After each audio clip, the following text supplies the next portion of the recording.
میرے بھائیوں، مثال دی ہے آپ کو سمجھانے کے لیے کہ رمضان المبارک وہ عزت اور عظمت والا مہینہ ہے جس کا تعارف کسی عام آدمی نے نہیں، رب کریم کے قرآن نے بیان فرمایا ہے اور میرے مصطفیٰ کریم کی زبان اطہر نے بیان فرمایا ہے۔ لیکن آنے سے پہلے بخاری مسلم میں حدیث ہے، حضرت سلمان فارسی رضی اللہ تعالیٰ عنہ کہتے ہیں رمضان شروع ہونے سے پہلے نبی پاک نے ہمیں مسجد میں بلایا اور خطبہ ارشاد فرمایا باقاعدہ، اور ارشاد فرمایا لوگوں تم پر ایک مہینہ آنے والا ہے جس میں اللہ اپنے بندوں پر خاص قسم کی رحمتوں کا نزول فرماتا ہے۔ خود رسول پاک نے ہمیں کس قدر زیادہ اس مہینے کا اکرام کرنا ہے اور کس قدر زیادہ اس کو اہمیت دینی ہے اور کس قدر زیادہ ہمارے لیے وہ باعث عظمت ہے کہ جس مہینے کے فضائل خود رسول پاک علیہ السلام نے بیان فرمائے۔ اور نبی پاک صلی اللہ علیہ وسلم نے فرمایا کہ اس مہینے میں تم نفل پڑھو گے تو اللہ فرض کے برابر ثواب عطا فرمائے، اور فرض کا ثواب اللہ 70 گنا عطا فرمائے۔ کتنا؟ بولیے۔ اچھا ہوتا پتہ کیا ہے، ہمارے ہاں لوگوں کو پتہ چل جائے نا فلاں کاروبار آج کل زیادہ صحیح چل رہا ہے تو سارے لوگ وہی کاروبار شروع کر لیتے۔ سی این جی کچھ دنوں بڑی زبردست تجارت ہوتی تھی، تو میرا خیال ہے کہ ہر کلومیٹر پر اللہ ماشاءاللہ سی این جی نظر آتی تھی۔ اب لوگوں نے سمجھ لیا ہے کہ شاید کھانا کھانے کا لوگوں کا مزاج زیادہ ہے، تو ہم جس چوک میں کھڑے ہوتے ہیں، جس جگہ جاتے ہیں، وہاں لوگ سب سے پہلے بتاتے ہیں کہ یہاں فلاں ہوٹل بڑا معروف ہے، اس پہ آپ کو کھانا کھلائیں گے۔ تو اب ہر آدمی نے ہوٹل کھول لیا، بلکہ اللہ تعالیٰ معاف کرے، ہمارے ہاں تو تعلیم بڑی اچھی تجارت ہے۔ جب سے سرکاری اسکولوں کی حالت تھوڑی خراب ہوئی تو ہر بندے نے پرائیویٹ اسکول کھول لیا ہے، بہت بڑی تجارت ہے معاذ اللہ۔ میں کبھی کبھی پریشان ہو جاتا ہوں کہ وہ قوم کیسے آگے بڑھے گی جو تعلیم بیچتی ہے۔ اور اللہ تبارک و تعالیٰ مجھے معاف کرے تو ہمارے ہاں تو صحت کا شعبہ سب سے زیادہ تجارت کا حامل ہے، کہ اگر کوئی آدمی اچھی انویسٹمنٹ کر کے کسی اچھی جگہ ہاسپٹل بنا کے کوئی 2-4 اسپیشلسٹ ڈاکٹر بنا لے تو پھر تو وہ بے شک جھاڑو کے ساتھ پیسے جمع کرے، مسئلہ ہی کوئی نہیں۔ ہم یہ کرتے ہیں کہ جو پتہ محسوس ہوتا ہے نا کہ اس جگہ مجھے رمق زیادہ نظر آ رہی ہے، تجارت میری زیادہ بڑھے گی، تو لوگ ادھر توجہ کر لیتے۔ او خدا کے بندو، صحابہ کا مزاج یہ تھا کہ جہاں انہیں پتہ چلتا تھا نا اس نیکی کا ثواب زیادہ ہے تو وہ بھاگ کر اس نیکی کی طرف توجہ کرتے تھے۔ آپ صحابہ کی سیرت کی کتابیں دیکھیے، حضرت انس بن مالک رضی اللہ تعالیٰ عنہ فرماتے ہیں جب نبی پاک علیہ السلام نے رمضان کی شان بیان کی تو صحابہ کا یہ مزاج بن گیا کہ وہ اپنے سارے کام رمضان سے پہلے سمیٹ لیتے تھے، رمضان شریف سے پہلے سارے کام سمیٹ لیتے، لینے دینے کے معاملات صاف کر لیتے، خریداری ہو جاتی، گھر کے اندر کوئی کام کرانا ہوتا تو وہ رمضان سے قبل کرا لیتے۔ یکم رمضان کو وہ مسجدوں میں ڈیرے لگا لیا کرتے تھے، وہ کہتے تھے نیکیاں جمع کرنے کے ایام ہیں، نیکیاں۔ دیکھیں نا، سب سے مصروف ترین زندگی ہمارے نبی پاک صلی اللہ علیہ وسلم کی زندگی ہے۔ 23 سالوں میں نبی پاک علیہ السلام نے 2300 سالوں سے بھی زیادہ کام کیا۔ بڑا مصروف وقت تھا حضور کا، بڑا مصروف۔ ہمارے یہاں نا، میں ایک جگہ پہ حاضر تھا تو ایک بزرگ تقریر فرما رہے تھے، وہ کہہ رہے تھے اب خانقاہوں میں جو اللہ اللہ ہو رہی ہے وہ چھوڑ کے باہر نکلو، اب میدان میں نکلنے کا دور ہے۔ تقریر ختم ہوئی تو میں نے کہا حضرت ناراض نہ ہوئیے گا، ویسے کون سی خانقاہ میں اللہ اللہ ہو رہی ہے جہاں سے آپ باہر نکالنا، تو دور ہی گزر گیا اللہ اللہ کرنے کا، اب تو لنگر شنگر چل رہا ہے خانقاہوں میں، یا باتیں شاتیں ہو رہی ہیں، کیلو کال کی دنیا ہے، مستی اور حال کی تو کب سے چلی گئی۔ کم باذن اللہ جو کہتے تھے وہ رخصت ہو گئے، خانقاہوں میں مجاور رہ گئے یا گورکن۔ اب تو کہاں، اب کس کو آپ کہہ رہے ہیں کہ اللہ اللہ چھوڑ کے باہر آؤ؟ کون اللہ اللہ کر رہا ہے؟ اللہ ماشاءاللہ ہے، حال ہی کوئی نہیں۔ اسلام فقط اللہ اللہ کا مذہب نہیں، نبی پاک صلی اللہ علیہ وسلم نے کہا لا رہبانیت فی الاسلام، میرے اسلام میں رہبانیت کا کوئی حصہ نہیں۔ ایک آدمی جا کے صرف مسجد میں بیٹھ جائے، حقوق سارے چھوڑ دے، بال بچوں کو بھول جائے، اسلام اس کی حوصلہ افزائی نہیں کرتا، حوصلہ شکنی کرتا ہے۔ وہ والی صوفی کا درس حضور نے نہیں دیا کہ مسجد میں بیٹھو اور بس مسجد میں بیٹھو، خانقاہ میں بیٹھو، بلکہ نبی پاک صلی اللہ علیہ وسلم ہمیں بدر میں بھی نظر آتے ہیں، حضور خود جنگ کا لباس پہن کر ہمیں احد میں دکھائی دیتے ہیں، نبی پاک صلی اللہ تعالی وسلم ہمیں خندق کے موقع پر ہاتھ میں کدال پکڑ کر نبی پاک علیہ السلام ہمیں کھدائی کرتے ہوئے نظر آتے ہیں، مسجد نبوی تعمیر ہو رہی ہے تو حضور ہمیں خود اینٹیں اٹھاتے ہوئے دکھائی دیتے ہیں، سارے کام حضور نے کیے ہیں۔ لیکن میرے بھائی یہ یاد رکھو، اگر بدر میں جانا میرے نبی کی سنت ہے تو غار ہرا میں چپ کر کے بیٹھ کے اللہ اللہ کرنا یہ بھی میرے نبی کی سنت ہے صلی اللہ تعالی علیہ وسلم۔ اگر احد میں، خندق میں، حنین میں، میدان میں رہنا حضور کا طریقہ ہے تو غار ثور میں 3 دن اللہ اللہ کرنا بھی نبی پاک کا ہی طریقہ ہے۔ اگر سارا دن تبلیغ کرنا حضور کا طریقہ مبارکہ ہے تو ساری رات مصلی پہ کھڑے رہنا، اور صحیح مسلم میں حضرت عائشہ فرماتی ہے کہ قدموں پہ ورم آ جانا، یہ بھی تو میرے نبی کا طریقہ ہے نا، تو میرے بھائی اس کو کون اپنائے گا؟ مصروف ترین زندگی نبی پاک کی، اس کے باوجود اللہ کے رسول ہر سال 10 دن کا اعتکاف کرتے تھے، ہر سال۔ ایک سال جہاد پہ گئے تھے، اعتکاف نہیں ہو سکا، اگلے سال میرے نبی پاک نے 20 دنوں کا اعتکاف فرمایا، پچھلے 10 دن کا۔ میں نے ایک بزرگ کی تعریف کی، ایک اپنے بڑے پیارے میرے محبت والے دوست ہیں، ان کے سامنے میں نے کہا یار یہ بندہ بڑا 4 سال اعتکاف کرتا ہے، تو انہوں نے ترجمہ کر دیا میری بات کا، تھوڑی سی تشریح کر دی، کہنے لگے ماشاءاللہ فارغ ہو گئے، اب بچوں کی شادی ہو گئی، اب فارغ ہیں۔ تو میں نے کہا کہ آپ یہ کہنا چاہتے ہیں کہ جو فارغ ہوتا ہے وہ اعتکاف کرتا ہے؟ آپ یہ کہنا چاہ رہے ہیں؟ چونکہ میرا پیار تھا تو میں نے کہا ان سے کہ جو کوہ طور پہاڑ آپ نے سر پہ رکھا ہوا ہے آپ بھی ذرا اتار کے پھینکیں، دیکھوں تو صحیح کہ آپ کون سا مار کا فتح کر رہے ہیں، کس طرح کا ہمارا رویہ ہے، کس طرح کی ہماری سوچ۔ اگر کوئی شخص خیر کا کام کر رہا ہے تو بجائے اس کی حوصلہ کہتے ہیں فارغ ہے، بچوں کی شادی ہو گئی، بچے کام کاج کرتے ہیں اس لیے بیٹھتے ہیں۔ تو میں نے کہا آپ نے جو پہاڑ اٹھایا وہ بھی ذرا دکھائیں، روٹی آپ بچوں کو دیتے ہیں کہ اللہ دیتا ہے؟ ان کی پرورش کی ذمہ داری آپ کی ہے یا رب کریم کی ہے؟ تو 2 گھڑیاں محنت کرنے کا مطلب یہ ہے کہ تم نے پہاڑ اٹھایا ہوا ہے سر پہ؟ تو اس طرح کے فلسفہ ہم بیان کرتے ہیں۔ افسوس یہ ہوتا ہے کہ رمضان المبارک اس میں بھی وہی سیاستیں، وہی خوش گپیاں۔ میں تو دعا مانگتا رہتا ہوں کہ اللہ روزوں میں کوئی الیکشن نہ آئے، آپ بھی آمین کہہ دیں، ورنہ وہی مصیبتیں، وہی جھوٹ سچ، وہی دروازوں پہ وہی خدا کا واسطہ، بس کر دو، رمضان شریف ہے، ٹھہر جاؤ ذرا، کیا ہو گیا ہے؟ میرے نبی پاک صلی اللہ علیہ وسلم نے فرمایا 11 مہینے جنت سجائی جاتی ہے اور پھر رمضان میں اللہ اپنے بندوں کے لیے جنت کے دروازے کھول دیتا ہے۔ 1 گھنٹہ پہلے صفائی کرتے ہیں مہمان نے آنا ہو تو، 1 گھنٹہ، ورنہ بچے دوبارہ سے پھر چیزیں بکھیر دیں گے۔ 1 گھنٹہ پہلے صفائی ہوتی ہے، لمبی نہیں، لیکن میرے نبی پاک نے فرمایا رمضان کے لیے رب کریم 11 مہینے جنت کو سجاتا ہے۔ چھوٹی بات ہے، روزے آ گئے، معمولی حیثیت ہے۔ ہم لوگ انہی معاملات میں، میں منع کرتا ہوں، ہمیشہ منع کرتا ہوں، آپ کو ہر سال منع کرتا ہوں، میں پابندی سے 1-2 اخبار ڈیلی دیکھتا ہوں، میرا ناشتہ نہیں ہوتا جب تک اخبار نہ ہو، چونکہ بزرگوں کا فتویٰ ہے جمعے کا خطبہ وہ دے جو عالمی حالات سے باخبر ہو۔ ہم کوئی رسمی تقریر نہیں کرتے کہ لوگوں کو کہیں کہ روزے آ گئے تو کون سا مہینہ چل رہا ہے تو مہینے کے حساب سے خطاب ہو۔ رسول اللہ صلی اللہ تعالی علیہ وسلم کی امت کے جو ذمہ دار اور پہرے دار ہوتے ہیں انہیں امت کی پہرے داری کرنی ہوتی ہے، اس لیے وہ یہ نہیں دیکھیں گے کہ کون سا موضوع چل رہا ہے اس پر میں نے 1 گھنٹہ گزارنا ہے، ترجیحات پر بات ہوگی۔ بات یہ عرض کر رہا تھا کہ میں رمضان شریف میں اخبار نہیں دیکھتا، میری اپیل ہے آپ سے کہ آپ رمضان شریف میں نہ رمضان ٹرانسمیشن بھی نہ دیکھیں، ٹی وی پہ خبریں بھی نہ سنیں، سارا سال سنیے خبریں، ہماری خبریں سننے سے ملک میں کیا انقلاب آ گیا ہے، یا وہ جو ہم نے چوک میں کھڑے ہو کے تجزیہ کیا تھا اس سے کتنے لوگ سنور گئے۔ چھوڑیں، جتنا وقت ملے وہ آ کے مسجد میں بیٹھیں، اللہ کے گھر میں وقت گزاریں، ٹائم دیں، عبادت آپ کو زندہ کرے گی، روحانیت پیدا کرے گی، توانائی آئے گی، خوبصورتی آئے گی آپ کے اندر، آپ زندہ رہیں گے۔ دنیا داری دلوں کو مردہ کرتی ہے، قرآن کی تلاوت، اللہ کا ذکر، مسجد کی حاضری روح اور دل کو زندہ کر دیا کرتا ہے۔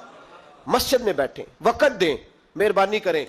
اور یہ بھی آج میں بڑی ذمہ داری سے عرض کر رہا ہوں، اگر آپ کبھی زندگی میں مجھے بھی دیکھیں نا ٹی وی میں کسی عورت کے ساتھ میں کسی پروگرام پہ بیٹھا ہوں تو آپ بالکل لحاظ نہ کریں، آپ بالکل وہ چینل بند کر دیں، ہمیں ضرورت ہی نہیں، میرے لیے کوئی مفتی دلیل نہیں ہے تو عورت کے ساتھ بیٹھا ہے پروگرام میں۔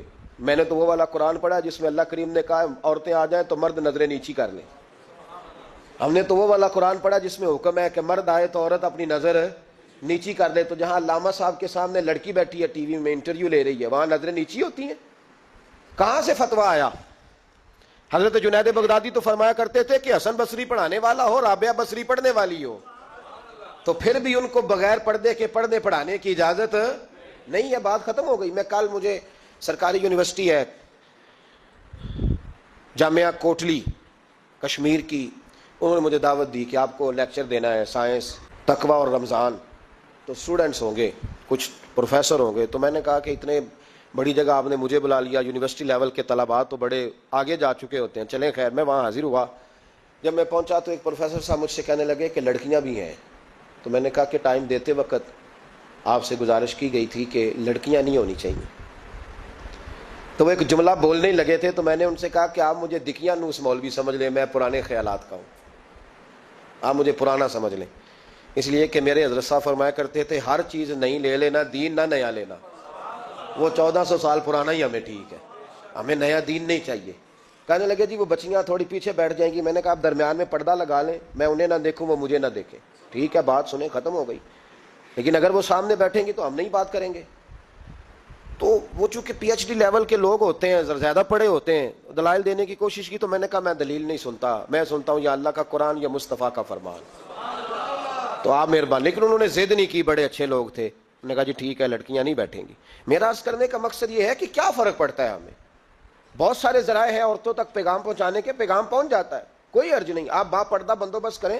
ہمارے رمضان کے فجروں کے درس میں ہزاروں کی تعداد میں عورتیں آتی ہیں، ان کے لیے با پردہ بیٹھنے کا بندوبست ہے۔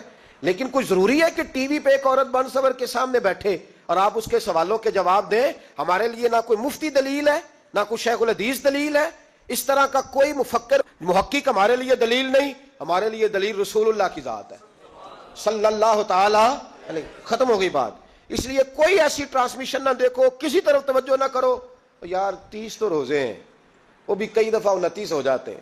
اللہ کہہ رہا ہے ایام معدودات، ایک گنتی کے دن ہے۔ اور میرے بھائی کیا مصیبت ہے، میرا وقت نہیں گزر رہا۔ آپ یقین کریں، اللہ جانتا ہے، ہم تو رمضان کو زنجیریں ڈالتے ہیں، یہ کام بھی رہ جاتا ہے رمضان گزر جاتا ہے، یہ بھی رہ جاتا ہے رمضان گزر جاتا ہے، یہ بھی نہیں ہو پاتا رمضان، پتہ نہیں کس وقت روزے آتے ہیں، کب نکل جاتے ہیں۔ کہتے ہیں میرا وقت نہیں گزرتا تو میں ٹی وی دیکھتا ہوں۔ قرآن سارا پڑھ لیا ہے، حدیثوں کا مطالعہ ہو گیا، اپنی آخرت کے لیے نفل سارے پڑھ لیے، تسبیحات ساری ہو گئی، جو اب ٹائم نہیں گزرتا تھا تو ٹی وی پہ جا بیٹھے۔ کدھر چلے گئے ہم؟ علامہ اسماعیل حقی نے حدیث لکھی، حضرت عائشہ صدیقہ رضی اللہ تعالیٰ عنہ فرماتی ہیں، تفسیر روح البیان میں موجود ہے، کہتی ہیں ایک دن حضور اچانک میرے ساتھ آرام فرماتے، بستر سے اٹھے نکل گئے۔ ہمیشہ نبی پاک علیہ السلام کا طریقہ مبارکہ تھا، جب رات کو تہجد کے لیے اٹھتے تو کہتے ابو بکر کی بیٹی حق تیرا ہے، وقت تیرا ہے، پر اگر تو اجازت دے تو میں اپنے اللہ کو راضی کر لوں۔ آج حضور نے پوچھا ہی نہیں، بستر سے اٹھے چلے گئے۔ کہتے میں اٹھی، میں نے دائیں بائیں دیکھا، محبوب نظر نہ آئے۔ حضور کی تامد استعمال شدہ پڑی تھی، وہ تامد میں نے اٹھا کے اوڑھ لی اور میں نکل گئی حضور کو تلاش کرنے۔ کہتی ہیں جب میں باہر گئی مسجد نبوی شریف کے ساتھ جنت البقیع کی جانب، نبی پاک سجدے میں تھے۔ کہتی ہیں میں گئی، تھوڑی دیر کھڑی ہوئی، حضور نے آہٹ سنی تو پوچھا تو کون ہے؟ میں نے کہا میں عائشہ ہوں۔ تو محبوب نے فرمایا یہ عائشہ کون ہے؟ میں نے کہا یا رسول اللہ میں آپ کی زوجہ۔ فرمایا زوجہ کیا ہوتی ہے؟ یا رسول اللہ میں ابو بکر کی بیٹی۔ تو نبی پاک نے فرمایا یہ ابو بکر کون ہے؟ حضرت عائشہ کہتی ہیں میرا کلیجہ پھٹنے کو آیا، میں وہاں سے پریشان حال واپس آئی۔ جب میں گئی تھی تب بھی ہلکی ہلکی بارش تھی، واپس لوٹی تو پھر بھی ہلکے ہلکے قطرے بارش کے گر رہے تھے۔ میں آ کے ہامتی کامتی بیٹھ گئی، تھوڑی دیر گزری تو نبی پاک تشریف لے آئے۔ تو حضور صلی اللہ تعالیٰ علیہ وسلم نے مجھے پریشان دیکھا تو کہا عائشہ کیا ہوا؟ کہ حضور آج وہ ہوا ہے جو کبھی نہیں ہوا۔ یا رسول اللہ میں پریشان ہو گئی ہوں۔ حضور عجیب بات ہے، میں گئی ہوں، آپ نے پوچھا کون ہے تو میں نے کہا میں عائشہ کا۔ عائشہ کون؟ آپ کی زوجہ۔ فرمایا زوجہ کون؟ ابو بکر کی بیٹی کا۔ ابو بکر کون؟ اور پھر حضور میں گئی ہوں تو میرے کپڑے بھیگ گئے، آپ آئے ہیں تو کپڑے خشک ہیں، سمجھ نہیں آئی۔ تو لفظ سنو حدیث کے، نبی پاک نے فرمایا عائشہ لی مع اللہ وقت، میرا اپنے اللہ کے ساتھ ایک وقت ہوتا ہے۔ کس کے ساتھ؟ آج میرا دوستوں کے ساتھ وقت ہے، آج میرا گھومنے کا وقت ہے، آج میرا خوش گپیوں کا وقت ہے، آج میرا سیاحت کا وقت ہے، آج میرا پکنک کا وقت ہے۔ میرے نبی پاک نے فرمایا لی مع اللہ وقت، عائشہ میرا اپنے اللہ کے ساتھ، میرا اپنے اللہ کے ساتھ ایک وقت ہوتا ہے۔ اس وقت نہ وہاں کوئی فرشتہ آ سکتا ہے، نہ کوئی نبی اور مرسل آ سکتا ہے۔ جب فرشتہ اور نبی نہیں آ سکتے تو عائشہ اور ابو بکر کیسے آ سکتے ہیں؟ تو کہا یا رسول اللہ پھر وہاں ہوتا کون ہے؟ تو حضور فرمانے لگے ایک میں ہوتا ہوں، دوسرا میرا رب ہوتا ہے، تیسرا کوئی موجود نہیں ہوتا۔ امت کو درس دیا، ایک وقت 24 گھنٹوں میں ایسا لایا کر جس میں تو اپنے رب کو دکھڑے سنائے، جس میں تو دعائیں مانگے، جس میں تو عرض و نیاز کرے، جس میں تو اپنے گناہوں کی معافی چاہے۔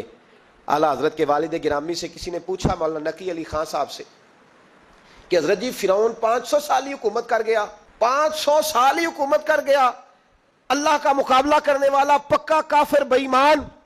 تو آپ فرمانے لگے ملا رومی کی وہ کتاب پڑھو مثنوی، جس میں انہوں نے لکھا ہے کہ جب ساری دنیا سو جاتی تھی تو فرعون اٹھ کے مصلے پہ بیٹھتا تھا، کہتا تھا یا اللہ معاف کر دے، رب تو ہی ہے، گناہگار بڑا ہوں پر مہربانی کر، روز معافیاں مانگتا تھا۔ تو رب کریم کی قدرت نے مہلت دی کہ روز توبہ کرتا ہے، چلو ایک دن سچی بھی کاری جائے تو اچھا ہے، اللہ نے مہلت دی۔ اور میرے بھائی اگر تو روز رات مصلی پہ بیٹھے تو تجھے مہلت ملے، عذاب نہ آئے۔ اگر تو اپنے رب کے ساتھ تنہائی کرے تو اللہ تجھے مہلت دے، سزا نہ دے۔ لیکن ہم یہ وقت نکالتے ہی نہیں، اللہ کے ساتھ میت کا ہمارا مزاج ہی نہیں۔ ترمذی شریف میں نبی پاک علیہ السلام نے فرمایا ہے دنیا داروں کو دکھڑے نہ سنایا کر، مالداروں کے سامنے رونے نہ رویا کر، یہ تجھے کیا دے سکتے ہیں؟ تو اٹھ کے جائے گا تو کہیں گے محنت کرتا نہیں، روز مانگنے آ جاتا ہے۔ دنیا داروں کو دکھڑے نہ سنا، پر میں دکھ سنا تو اپنے رب کو سنا، اللہ والوں کو سنا، اللہ کے نبی کو سنا۔ اس سے مراد یہ سارے کہا دکھڑے اپنے رب کو سنا۔ اگر تو اپنے رب کو دکھڑے سنائے گا تو تھوڑی دیر ضرور ہوگی، لیکن ایک دن ایسا ضرور آئے گا، میرے مصطفیٰ کریم فرماتے ہیں رب تجھے دنیا سے بے نیاز کر کے مالا مال فرما دے گا۔ دھوکے کا مزاج نہ بنا، کینچی لے کے نہ گھوم کے کیسے جیب کاٹ سکتی، اللہ کو دکھڑے سنا۔ حضرت عائشہ عرض کرنے لگی حضور چلیں یہ تو سمجھ آ گئی، لیکن بارش مجھ پہ پڑی آپ پہ پڑی نہیں، تو کہا عائشہ تم نے اڑا کیا تھا؟ کہا حضور آپ کی طامت، فرمایا بارش کوئی نہیں تھی، جب تو نے میری طامت لی تو خدا کی رحمتیں تم پر برسنے لگ گئی۔ تو حضور کے وجود سے لگی ہوئی چیز کوئی اوڑھ لے تو رحمت برستی ہے، تو میرے نبی کی مسجد چومنے سے کیوں رحمت نہیں برستی؟ جالی چومنے سے کیوں نہیں برستی؟ جہاں جہاں حضور رکے، جہاں جہاں نبی پاک ٹھہرے، وہاں جانے سے کرم کیوں نہیں ہوتا؟ تو عزیزو یاد رکھو، رمضان میں ایک ڈیوٹی آپ نے یہ کرنی ہے کہ عبادت کو وقت دیں، ٹائم نکالیں۔ جو اتنے سے بھی فارغ ہے نا، وہ 19ویں روزے تک کل فارغ ہو کے 20 کو اعتکاف بیٹھے۔ زندگی میں ایک دفعہ اعتکاف تو ویسے بڑا ضروری ہے، ہمارے بزرگوں نے لکھا ضروری ہے ایک بندہ اعتکاف کر لے زندگی میں ایک دفعہ، ہر سال کرے تو سنت ادا ہوگی۔ ویسے سنت مؤکدہ علی الکفایہ ہے، بستی میں اگر کوئی بھی نہ بیٹھے گا تو سارے گناہگار ہوں گے۔ ہم انشاءاللہ اس مسجد میں اس سال اجتماعی اعتکاف کریں گے۔ میں نے یہ پروگرام بنایا ہے کہ لوگ اعتکاف تو بیٹھتے ہیں لیکن نہ بیچاروں کو قرآن مجید پڑھنا آتا ہے، نہ نماز وضو غسل کے مسائل آتے ہیں، نہ انہیں پتہ ہے کہ رات عبادت کیسے کرنی ہے۔ تو میں نے یہ ارادہ کیا، اس سال میں نے معافی لیا ہاتھ باندھ کے، میں نے کہا یار سارا سال میں پورے ملک میں گھومتا ہوں، اس سال رمضان میں میرا ارادہ ہے میں صرف اپنے شہر میں رہوں، میں کہیں نہ جاؤں، تاکہ جو جہاں سے بھی چل کے آئے اسے فون نہ کرنا پڑے، میں اسے مل جاؤں ویسے ہی۔ تو میں انشاءاللہ تعالیٰ یہیں رہوں گا، اور رمضان کی 10 راتیں میں اپنے اعتکاف والوں کے ساتھ گزاروں گا انشاءاللہ تعالیٰ۔ یہاں آپ لوگ آئیں، جو سنجیدہ قسم کے لوگ ہیں ان کو ساتھ لائیں، وہ یہاں آ کے اعتکاف کریں۔ لنگر شریف بھی ہم دیں گے جو ہماری توفیق ہوگی، اور انشاءاللہ دونوں وقت دیں گے اپنی توفیق کے مطابق۔ اور یہ کوئی صدقہ زکوٰۃ خیرات سے نہیں ہوگا، یہ آپ ہمارے مہمان ہوں گے تو یہ مہمان نوازی ہوگی انشاءاللہ تعالیٰ۔ تو یہ اپیل آخر میں اعلان کرنا تھا، پر چلو بات آ گئی تو میں نے شروع میں ہی کر دیا۔ یہاں ہم مقدور بھر کوشش کریں گے آپ کے لیے اجتماعی اعتکاف کا بندوبست، ہمارے جو دیگر طلباء علماء ہوں گے وہ بھی آپ کے ساتھ وقت گزاریں گے، وضو غسل نماز کی چیزیں سکھائیں گے آپ کو، قرآن مجید پڑھنا پڑھانا سکھائیں گے۔ 10 دنوں میں جو ممکن ہو سکے گا ہم انشاءاللہ تعالیٰ کریں گے۔ تو اعتکاف میں وقت دیں۔ دوسرا کام آپ نے یہ کرنا ہے رمضان شریف میں کہ قرآن پاک زیادہ سے زیادہ پڑھنا ہے، پڑھیں گے انشاءاللہ۔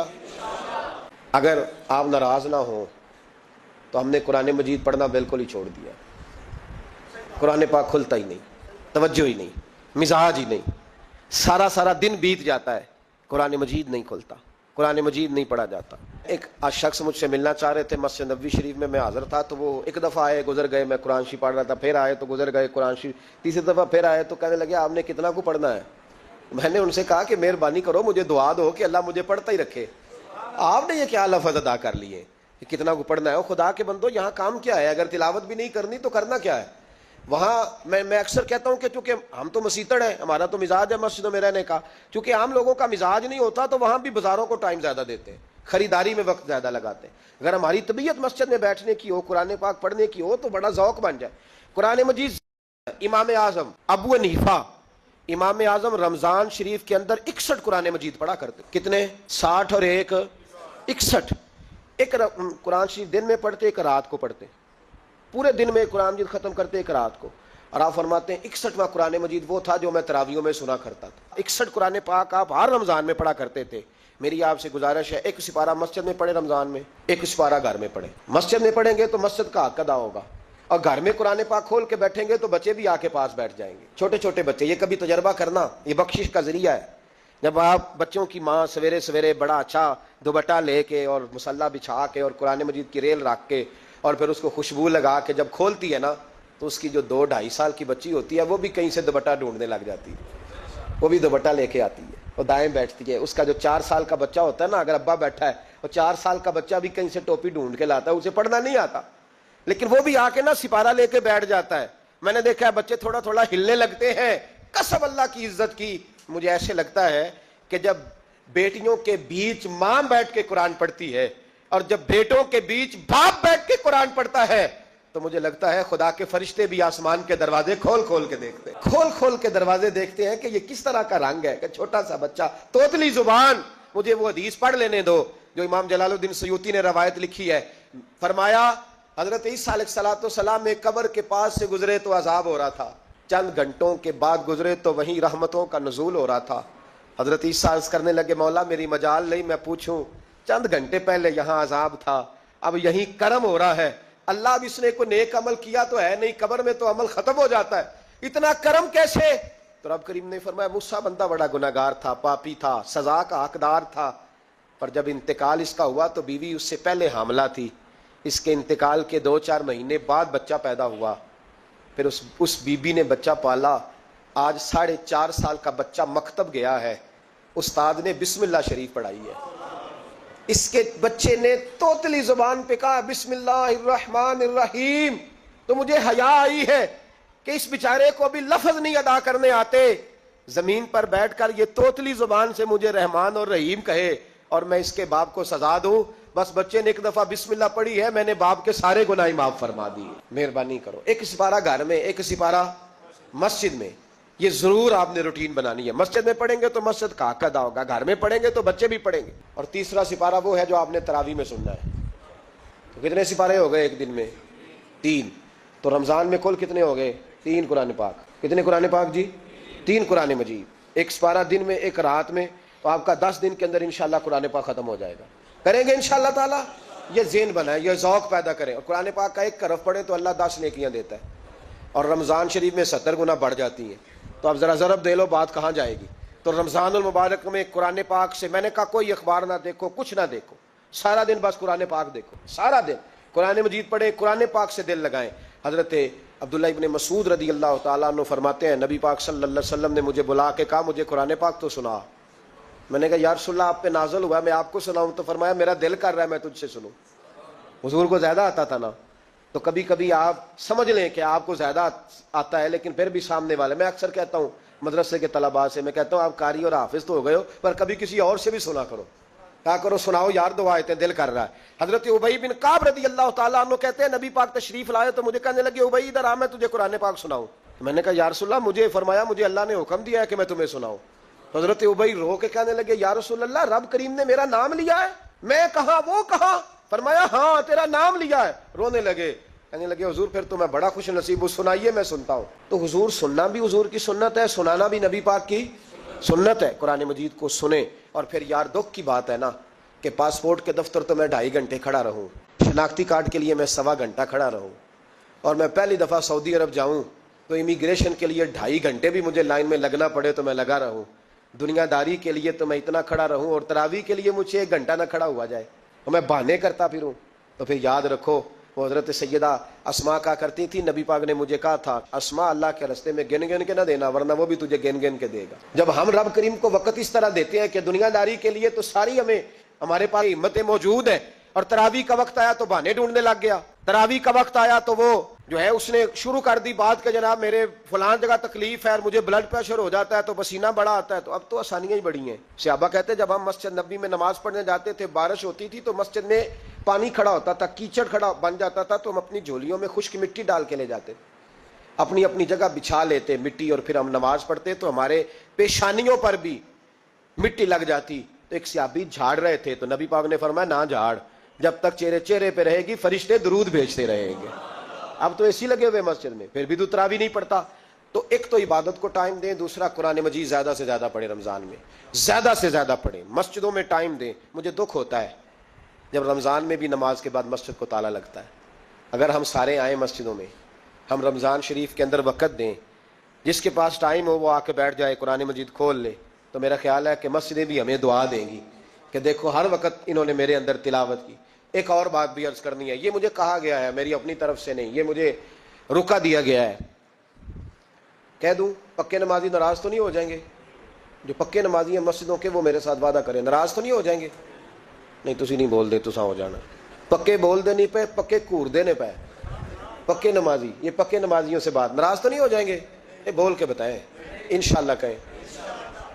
کچے نمازیوں کو شکوہ ہے کہ پکے نمازی رمضان میں ہمیں گھورتے ہیں، رکھے دیے مجھے انہوں نے، کہتے ہیں پکے نمازی، کہتے فصلی بٹیرے آ گئے، یہ زیادتی ہے، یہ ظلم ہے۔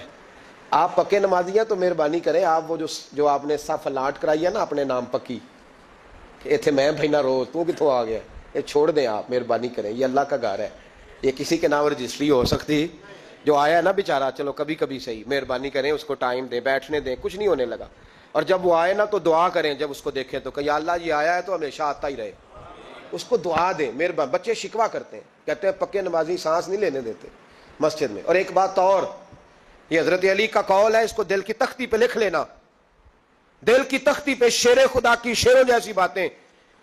حضرت مولا علی شیر خدا فرمایا کرتے تھے، وہ نیکی کرنے والا اچھا نہیں جو نیکی کر کے اکڑ جاتا ہے اور دوسروں کو گناہگار سمجھتا ہے، وہ نیکوکار اچھا نہیں۔ فرمایا کرتے تھے اس سے وہ گناہگار اچھا ہے جو گناہ کر کے کم از کم شرمندہ تو ہوتا ہے نا۔ فرماتے ہیں جو گناہ کر کے شرمندہ ہو وہ زیادہ اچھا ہے اس سے جو نیکی کر کے اکڑ جائے۔ تو تھوڑی سی نیکی کر کے، پرہیزگاری کر کے ساری دنیا کو گناہگار سمجھنے لگ جانا، یہ تو بت پیدا کر لیا ہے تو نے اپنے اندر، اس بت کو توڑ دے۔ پتہ نہیں کون کب آئے اور اللہ کا ولی بن جائے، کوئی آیا لے کے چلا گیا، کوئی عمر بھر بھی نہ پا سکا۔ میرے مولا تجھ سے گلا نہیں، یہ تو اپنا اپنا نصیب ہے۔ تو مہربانی کریں پکے نمازی، تھوڑی شفقت کریں، یہ میں سب سے نہیں کہہ رہا، جو گھورتے ہیں صرف ان سے کہہ رہا ہوں۔ کچھ پکے نمازی ہیں تو الحمدللہ دل کے بھی بڑے پکے ہیں، سوچ کے بھی بڑے پکے ہیں، اچھے ہیں، خوبصورت لوگ، لیکن کچھ ایسے لوگ ہیں، ہمارے شہر کے ایک ڈاکٹر صاحب ہیں، میں نے کہا نماز مسجد میں پڑھا کریں، ان کی عمر کافی زیادہ ہو گئی ہے، تو کہتے ہیں حضرت میں پڑھوں گا انشاءاللہ۔ ان کو میں نے دوائی لینے گیا تو وہاں بھی میں نے بات شروع کر دی، میں نے کہا آپ مہربانی کریں، کہتے میں آؤں گا۔ کچھ دنوں کے بعد میں نے اس مسجد میں نماز پڑھی اور خاص کر کے پڑھی کہ یہ ٹائم ہے، میں نے فون کیا کہ ڈاکٹر صاحب آپ نظر نہیں آئے، تو کہتے ہیں اسام ناراض نہ ہو جان، نمازی مجھے کہتے تھے خیر ہے ڈاکٹر صاحب کہیں غلط جگہ تبادلہ تو نہیں ہو گیا، کوئی مصیبت تو نہیں آ گئی؟ تو کہتے ہیں مجھے شرم سی آتی ہے کہ نمازی اس طرح، ویسے بھی میں گیا نہیں، 60 سال عمر ہو گئی، تو اب نمازی تو یہ آپ کیا کر رہے ہیں؟ ہم کوئی اللہ کی رحمت کے منشی ہیں کہ ہم سے پوچھ کے وہ دے گا جس کو دے گا؟ کیا کرتے ہو؟ او بھائی، حضرت باجدید بستامی رحمت اللہ تعالی علیہ جیسے لوگ کہا کرتے تھے جنہوں نے ساری زندگی جھوٹ نہیں بولا، حرام نہیں کھایا، فرماتے تھے الفن کہتا ہوں، بالغ ہونے کے بعد نماز قضا نہیں کی، لیکن پھر بھی کہا کرتے تھے دعا مانگو میرا رب مجھ سے حساب نہ پوچھ لے، حساب والا نہیں ہوں میں، درگزر والا ہوں، عدل کریں تے تھر تھر کمبن اچیاں شانہ والے، یہ تو فضل کریں تے بخشے جاون میرے جے منہ کالے۔ تو مہربانی کریں، آگے چلیں، رمضان شریف میں سخاوت کرنی ہے۔ حضرت انس بن مالک رضی اللہ تعالیٰ عنہ فرماتے ہیں جس طرح تیز آندھی چلتی ہے، ذرا مثال دیکھیں صحابی کی کتنی خوبصورت، فرماتے ہیں جس طرح تیز آندھی چلتی ہے نا، اس طرح رمضان میں میرے نبی کی سخاوت چلا